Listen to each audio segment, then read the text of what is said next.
Today, I'm gonna outline to you the top 5 skills that you need to prioritize to succeed in life, in business, or in anything else that you are trying to do. What's going on, guys? For those of you who don't know me, my name is Braeden and I'm the CEO and founder of Advancement Hockey Advising and a 4th-year medical student here at McGill University. And today, we are diving into the top 5 skills that I've identified as being the ones to really succeed in anything in life, honestly, in business, life, if you want to try and succeed in med school, and whatever you're trying to tackle. These skills are honestly the top 5 ones that I could identify. And I'm making this video because I haven't found any other video like this out there. So hopefully this gives you guys a lot of value and you can take the key insights away from it and start honing your skills in these top 5 skills here. Now, as per Braeden style, I'm gonna ask you guys to absolutely destroy that like button, hit that subscribe button, and hit that notification bell so you never miss another video moving forward. Let's dive right into my list here. So by far, the number 1 skill that I can think of for anybody to succeed in life, to be honest, is critical thinking and problem solving. The reason why is that if you don't have this skill, every other skill afterwards is very hard to do, honestly, and it basically helps you build a framework to build on every other single skill. So what does that mean? You hear first principle thinking, you hear critical thinking, you hear problem solving all the time, but what does that actually mean? What's the thought process? The biggest way I see it is asking the question, is this true, right? If a thought goes through my head, if somebody tells me something, I'm always critically thinking and skeptical to see, is this thought or idea actually true? And I use my previous knowledge to try and figure out if that's true. The next question I ask is, will this actually help me? Will this help me or my team short term? And will this help me or my team long term? Typically, you always try and favor the long-term things more than the short-term things, but sometimes short-term is okay as well. And then when it comes to problems specifically, I always like to ask, okay, you have the problem here. What's the solution to this problem? And then from there, can I create a system that's recurring that can basically solve this problem forever, indefinitely? So for example, if I always have to, do my accounting manually and all that stuff, can I set up an automated system that basically does all the accounting for me, where I only check the numbers and I don't have to track everything manually? Or can I hire someone that can do everything for me? That's a little bit more advanced when you get into business and stuff, but can I outsource or delegate this? Can I automate this? Can I make things more easier that this problem doesn't keep happening over and over and over again? Now, the second biggest skill that's really close to critical thinking and problem solving, honestly, but that's just under, I would say, is leadership and communication. If you really want to scale a company, if you want to lead people as a doctor, if you want to do any sort of, building anything, you need to be a good leader and a solid communicator, because without that, people won't follow you. You won't be able to inspire people, and it's really through having a team that you're able to build things of scale and of value. So you need the leadership and to have solid communication, and it is a skill that's teachable for sure. Now, leadership and communication, there's a lot of sub skills that kind of fall under it. The ones I can think of are charisma. So how do you make people feel when you're around them? Do you give them a good vibe or a bad vibe, right? So giving them a good vibe as much as possible, that's like the charisma that somebody has. Another one is casting a vision, inspiring other people to follow the vision that you're setting. That's not an easy thing to do. You have to have a lot of energy and you have to repeat the same things over and over and over again. Next, there's conflict resolution. As you deal with people, as you scale a company or you scale a certain thing that you're working on, it's really important to be able to resolve those conflicts, and there's going to be more and more as it goes. And the best people, the best leaders that I see are able to resolve those conflicts like this, not get emotional, and basically just detach and able to get those conflicts resolved. So really, really big skill to learn how to do. Another one is empathy, so being able to make other people feel like they are understood. Very difficult to do, something I'm working on. I have a tendency to always give advice to people, but it's really important not to do that, to hold that instinct and to really just listen to them, kind of paraphrase what they're saying in a non-weird way, in a non-scripted way, and really be present with them and make them feel understood. Another one under leadership is hiring and firing. Obviously, not everybody's gonna need to do this, but as you scale a company, as you scale whatever you're working on, if you have a lot of people on your team, you have to know how to fire quickly and hire quickly. You have to hire people that have the right set of skills, that are aligned with your company culture, and if they are not, you have to learn how to fire them quickly. It's very, very important. And last but not least, it's leading by example. Being the person that others want to follow, being the person that shows up every day with discipline, that has the strong character, has a good mindset, all of these things, you need to be that for other people to follow you. If you're not doing the things that you're consistently saying and you're just talking and not leading by example and doing, people will be less inclined to follow you. So really important that you lead by example. One last thing I want to mention about leadership is a question that some people say, I don't see myself as a leader. I'm just not born a leader. I don't have that ability. People don't want to follow me. I say that that's actually complete crap, and I completely disagree with that. I think you can definitely become a leader and work on those skills. When I was in high school, I was like the shyest kid. Nobody wanted to follow me. Some people didn't want to pick me on their teams because I was kind of weird. And then as I worked on my, leadership, charisma, all that stuff, through time, like watching others, really like some of my captains play on my hockey team, kind of see how they go about leading people and all that stuff, why people are following them. If you really pay attention and you're curious, you can actually learn this skill and you learn to be able to practice it day in and day out, and you get better and better at it. And next thing you know, people are following you. But it is a skill that takes time to learn. You just have to find other people that can do it and learn from them. Third key skill that you need to learn is grit and overall like strong mindset. That's a huge skill that it kind of goes along with leadership because it shapes your character, but it's a little bit separate in my mind.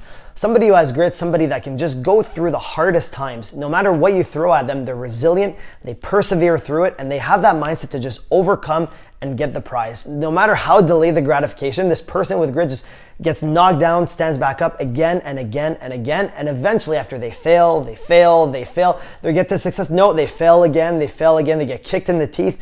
Eventually they get the prize, and somebody else like that is extremely difficult to stop. Some of you might have heard of David Goggins before. I'd say he's the prime example of that. I think he's a little bit out there sometimes, but overall, I think, if you have that grit, if you keep pushing again and again and again, and you keep learning from it, not just pushing through and doing the same mistake over and over again, but pushing through, learning and getting better and getting better and getting feedback, and finally you get it, at that point, that's where you really achieve some success. Now, fourth skill that's really not talked about that much out there, especially to succeed in business and again, anything in life, is prioritization.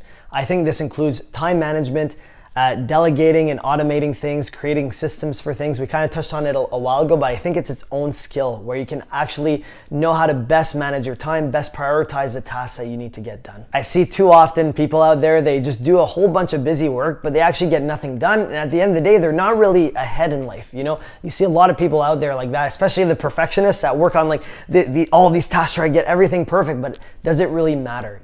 So how I kind of approach this is I always say, okay, what's the highest yield thing for my return on investment on time that I can do right now? What's the most important thing for whatever I'm trying to work on to actually move the needle the most? Okay, that's how I always approach it. And whenever I'm most awake, usually it's in the morning, I have the most energy, all that stuff, I tackle that task with full energy, full focus, no distractions. I try and go after it as hard as I can. If I do that, I know it was a successful day at that point. Other questions I ask myself, okay, this is really important, probably me that needs to do it. Other things that are important but not as important, I always try and ask, okay, first, can I automate it, outsource it, and then it's taken care of forever? If I can't automate it, can I hire someone and delegate it to somebody else? And then if that's not possible, then okay, which one is most important? Each day I tackle the things that I need to do myself. That's most important. So for example, filming this content, very important to be high yield thing that I can't delegate or automate. I have to do it, and I schedule exactly when I need to do it in my calendar. So along with delegation and automation, creating effective systems kind of falls into that as well. So it's systems that takes a bit like some energy and time to build, but once it's built, it just makes the whole flow smoother, right? You can't exactly like automate this or delegate this, but it's something you have to build ahead of time. So for example, basically I have a task manager, both in AHA, so our hockey agency, and I have a task manager for my personal life too. And I have a Google Calendar that I use to really keep track of everything when it comes to like scheduling my time, the tasks that I have to do, how high of a priority they are, when they're due, all that stuff. I have that all built just to make the whole system effective. So it's not like sticky notes all over my apartment, completely disorganized. That way I know exactly what I need to do when. Now, fifth skill that I think is super important as well is sales and marketing. Now this one gets a little bit of a bad rap, and yes, it technically kind of falls under leadership a little bit, and charisma, communication, all that,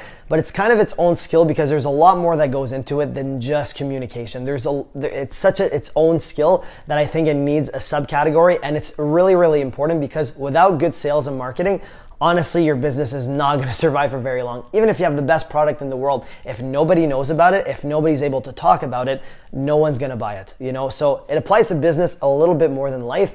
But in terms of life, honestly, yes, the charisma can take you a long way and being a good communicator and all that, but you have to know how to sell yourself to get a job. You have to know how to market yourself to even be put out there. Let's say your LinkedIn resume, all that. People have to actually find you first, and then from there, you're able to sell yourself to try and get that job and stuff. So it applies in business, it applies in life. A lot of these skills overlap with basically everything in life. So it's a good skill to know how to do. And I'll give you the basics here when it comes to what we did with AHA.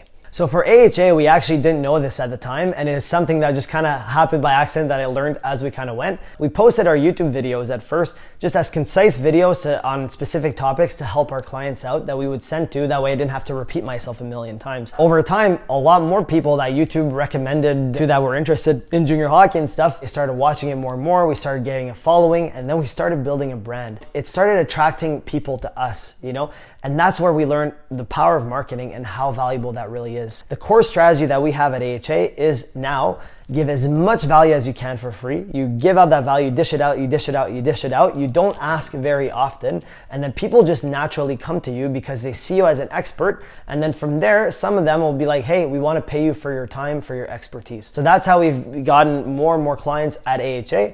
Obviously, you know, most people are just going to stay free, which is totally fine. We don't want to take people's money that can't afford it or whatever. But for the odd person that we help, we don't mind charging that money. So that's the strategy that we've kind of used at AHA and that we keep using since. We do send out the odd campaign to ask people like, hey, if you're interested in our advising services and our showcases, whatever it is. If people are interested, they are. Most won't be, but some will. And then from there, it's having a nice organized system that we use to track everything. It's called a CRM on the business side. But basically, we use that whole system. We track everything, the leads that come in, the ones that are set up a consult, the ones that are really likely to sign, the ones that sign our clients. I'll make a video in the future that dives deep into that. Now, there's two honorable mentions that I want to put on here that don't fall into like these top 5 skills to succeed in business, life, whatever it is. But it's 2 skills that honestly just makes life way easier. So the first one is financial literacy. Honestly, like I would say it's almost a must, to be honest. It's not the most important, but man, if you don't understand just basic accounting, basic first principles when it comes to finances, you will get burned. And it's happened to me as I was kind of growing the business, as we were scaling. I was just spending like crazy on different things and all that, and we were actually in the red for a little bit. So it's a bit of a lesson that I learned, but overall, really important just to know the basics. You don't need to be an expert. It's pretty easy to learn. You just have to know the basics to see if a company's profitable, profit margins, you know, total revenue, total expenses, how to keep track of everything. If you have that down pat and you have a good accountant working with you, it's just something that you can't overlook. So it's important to learn it. And second honorable mention here is your health. Now, this won't directly impact your business if you're healthy or not, but if you focus on your health, so if you eat right, cleanly, if you focus on your sleep, you exercise right, there's a million other things that health gurus out there talk about, but honestly, those 3 are the big 3 when it comes to health. If you do these consistently, on a consistent basis, you will feel a lot better, you'll have more energy, and your brain's gonna be firing way more when it comes to doing those hard tasks that you're trying to prioritize in the morning. And that is it for the video, my friends. Here's a quick recap as to the top 5 skills to prioritize to succeed in business and in life. Number 1, critical thinking and problem solving. Number 2, leadership and communication. Number 3, grit and a strong mindset. Number 4, prioritization. And number 5, sales and marketing. 2 honorable mentions here are financial literacy and optimizing your health. And that is it for the video, my friends. Hopefully you enjoyed it and got a lot of value out of it. Hopefully these are the kinds of topics that you guys want to hear. Definitely let me know in the comments section below. If you haven't already, absolutely destroy that like button, hit that subscribe button, and hit that notification bell so you never miss another video moving forward. If you have anything for me, drop a comment down below. Thank you so much for watching, guys, and we will catch you on that next one.